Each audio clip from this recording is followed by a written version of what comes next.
ये अपना माव्स का यूनिट है।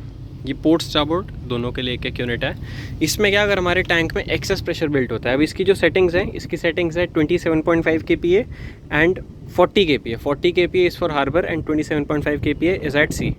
ओके, तो इसमें क्या रहता है, अगर हमारा प्रेशर राइज होता है, जैसे कि एट सी अगर हमारा 27.5 या उससे ज़्यादा प्रेशर एक्सीड होता है, तो ये जो वॉल्व है, इसमें एक स्प्रिंग लोडेड वॉल्व है ये।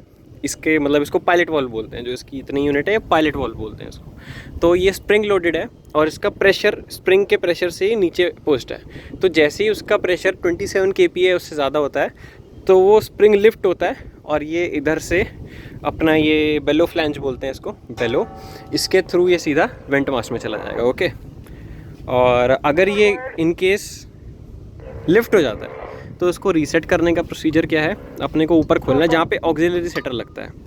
ओके, ऑक्सिलरी सेटर लगता है और ये इसके साथ में टेस्ट गैग बोलते हैं इसको, टेस्ट गैग है। इसको हमको अंदर डाल के टाइट करना है, अंदर प्रेस करना है। ओके, तो इससे हमारा ये रीसेट हो जाएगा। और इन केस उससे भी रीसेट नहीं होता है तो माव्स की टेस्ट किट होती है एक। टेस्ट किट में क्या रहता है, नाइट्रोजन बॉटल, फिर उसके रेगुलेटर्स होते हैं। उसको हमें इस जगह पे यहाँ पे खोल के लगाना है। ओके, यहाँ पे खोल के लगाएंगे और हमें जितना टैंक का प्रेशर है उसके इक्वली रखना है।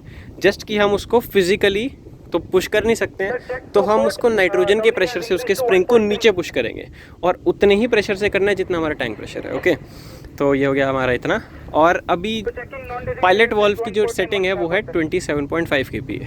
अगर हम इसकी सेटिंग हार्बर पे करनी है, देखो जैसे कि relief, pilot set pressure. Okay, तो पायलट वॉल्व की सेटिंग है 27.5 kPa। अगर हमें हार्बर में जाना है और सेटिंग चेंज करनी है तो सेम यहाँ से खोलेंगे और इसका ऑक्सिलरी सेटर रखा है, वो शिप्स ऑफिस में रहता है जनरली। ठीक है, वो इसको हम यहाँ पे प्लग कर देंगे। और ये चीज़ इंश्योर करनी है कि एक प्लास्टिक की गैस्केट होती है, बहुत पतली, मतलब ट्रांसपेरेंट ही होती है, वो यहाँ पे लगी होनी चाहिए, वरना वो उसका कोई फ़ायदा नहीं है, वो अच्छे से काम नहीं करेगी। ठीक है, तो दिस इज़ आवर माव्स और ये पॉइंट है जहाँ से हम नाइट्रोजन डालते हैं।